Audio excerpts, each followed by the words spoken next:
Hello, this is Teacher Maria, and today at our School of SFB we are going to talk about drawing hands. Our hand is basically a plate surrounded by flexible hooks. If we put something on a plate, it will sit until we turn it to the side. Then we will need help of fingers. Four of them sit on the outer side of this plate, will help you carry not just small objects, but bigger ones too. And for the larger objects, like this bowl, we will need help of a fifth finger that starts at the very bottom of the palm. So as you can see, the hand doesn't have a shape of a flower or a brush. It has four fingers on one side of the palm and the fifth one at the bottom. And when I start sketching it, I start from the placement of the main shapes. After I have found the size and position of the fingers, I break each of them into three parts. These are phalanges, the small bones our fingers are made of. First one that connects to the palm is the biggest, about half of each finger's size.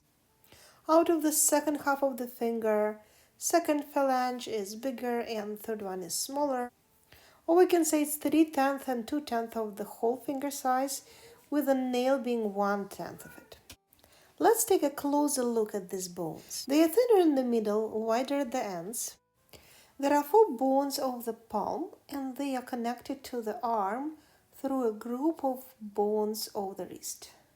There are 8 of them, and altogether they make like a spherical joint. So you can twist and wave your hand in any direction. Finger joints are less flexible. You can only bend them forward or straighten them up. In the areas around the joints where fingers frequently bend, skin gets stretched and we have wrinkles there. I finished the outline and I'm now shading my drawing, keeping the source of light in mind.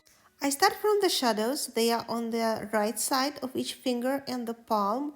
Light is on the opposite side on the left, and part that is facing us has a value that's in between these two. It's called a middle tone or half tone.